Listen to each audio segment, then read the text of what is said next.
Okay, wonderful. Good. Awesome. Madam Vice President, pleasure to meet you. Thanks for your time today. Our audience appreciates your time as well. Of course. As you know, we're sitting here in a state and arguably in front of an audience that 54 days from now could decide the outcome of this presidential election. You hear it more than I do.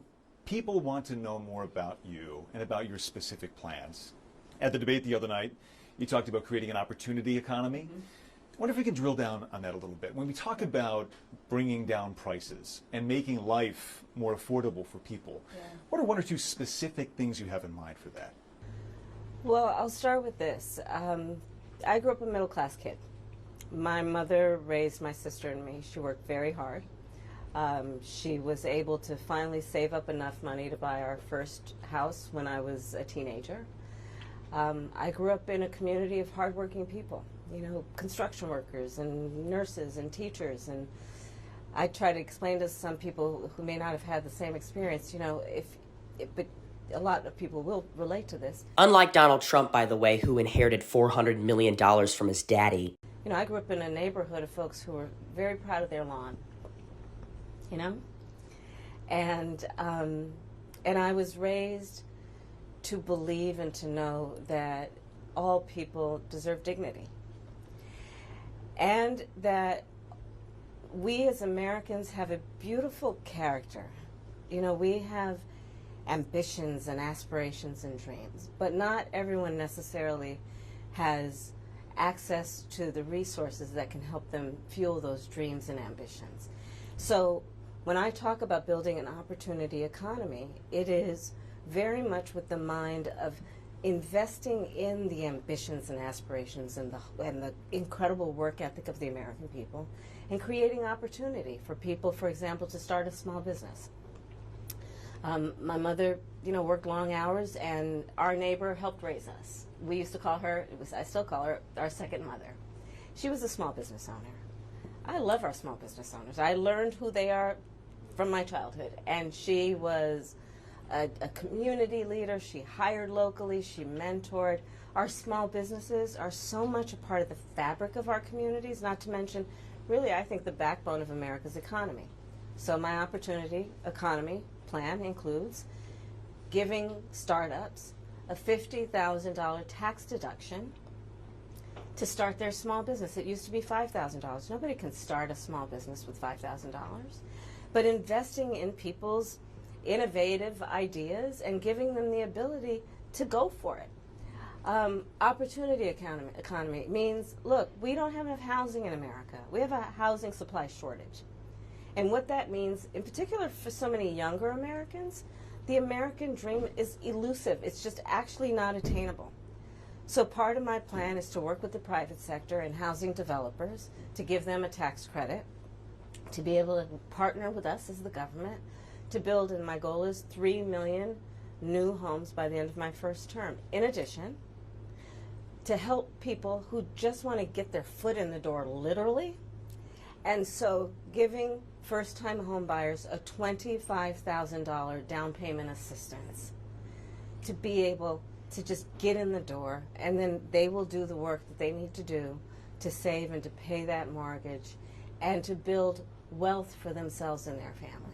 These are some examples of what I mean when I talk about an opportunity economy, and a lot of it has to do with just the community I was raised in and the people that I admired, who work hard, and deserve to have, their dreams fulfilled because they're prepared to work for it. You talked at the debate and at previous appearances about turning the page on the past, and in fact here today in Johnstown you're talking about a new way forward. Yeah. I think some people have a question, given maybe your current role as Vice President of the United States, how different you are from Joe Biden, and so I wonder if there are one or two spots, policy areas or approaches where you would say, I'm a different person.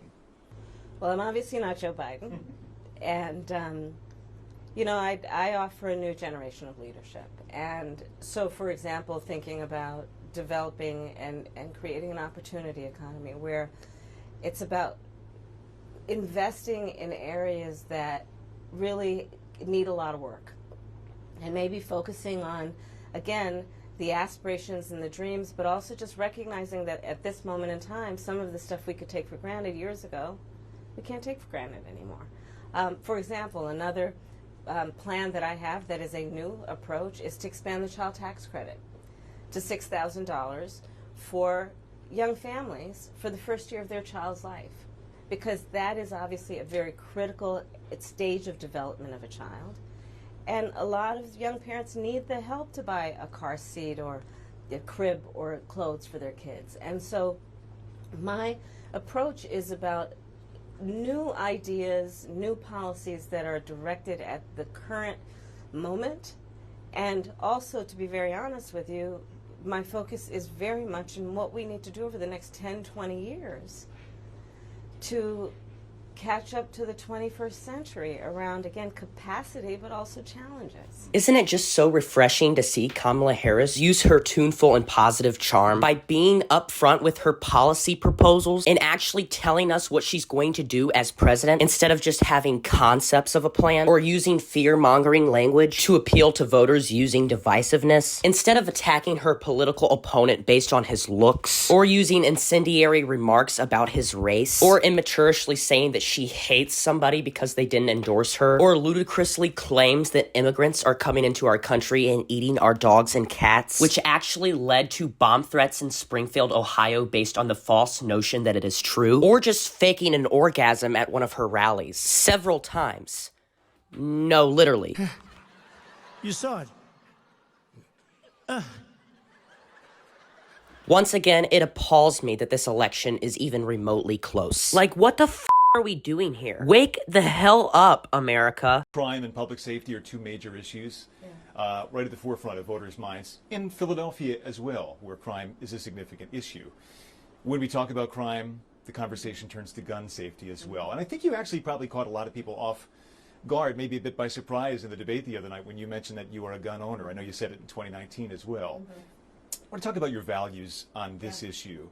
When it comes to gun ownership, where do you draw the line in America on gun ownership and gun use?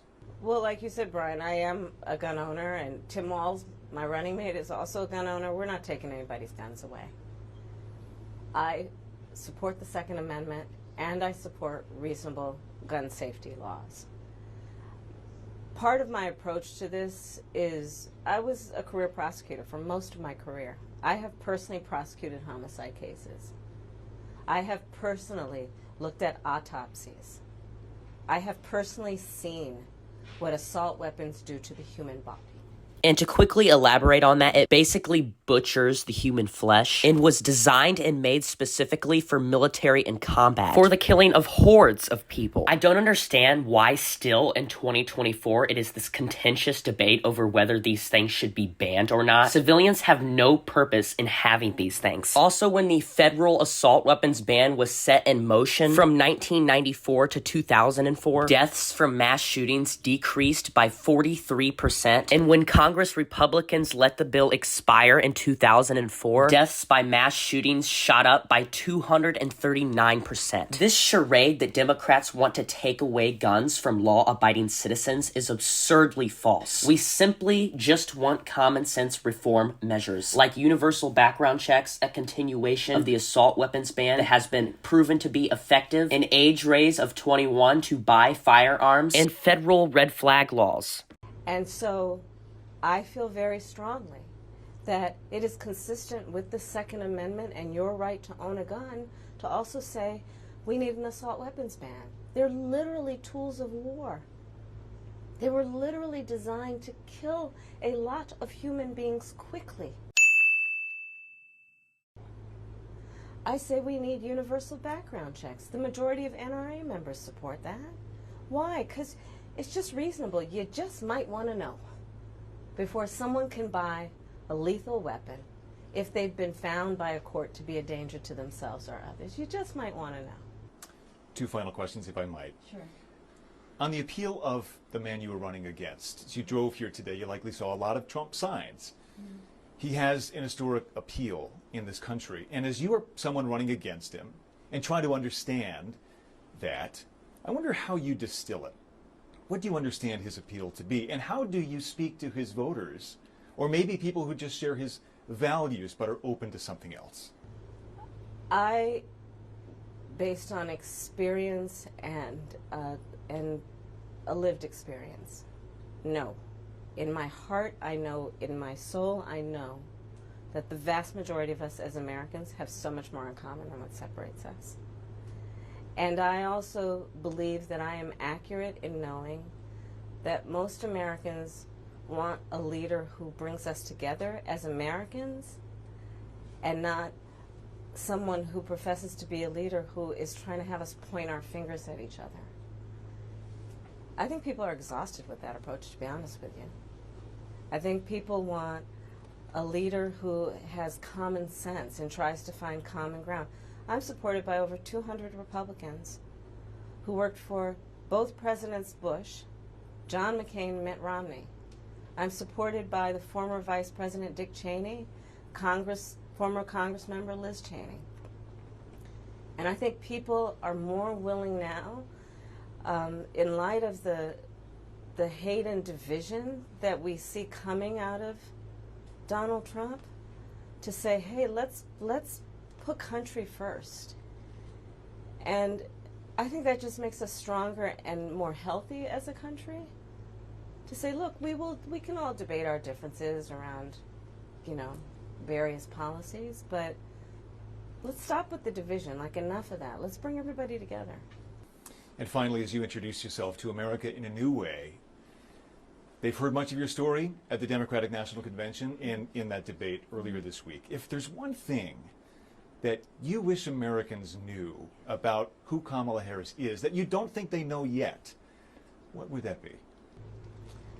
I don't know. I mean, probably it's not very different from anybody watching right now. I love my family. One of my favorite things that I lately have not been able to do is Sunday family dinner. I love to cook. I have incredible friends. My best friend from kindergarten is still my best friend. I think that, I have a career that really, and I said it the other day, as a career prosecutor, I never asked a victim of crime, were they a Republican or a Democrat. The only thing I ever asked them is, are you okay? And I think that's the approach that most Americans want, regardless of who they voted for in the last election, in terms of turning the page and charting the way forward. I imagine you're looking forward to cooking Sunday dinner again. I am looking forward. Yes, I am looking forward to cooking. With the whole family gets involved, the kids each have their role. Yeah. Well, it's a beautiful family, and we thank you for your time. Thank you. Pleasure meeting you. Thank you, Brian. So much. Thank you. Thank you.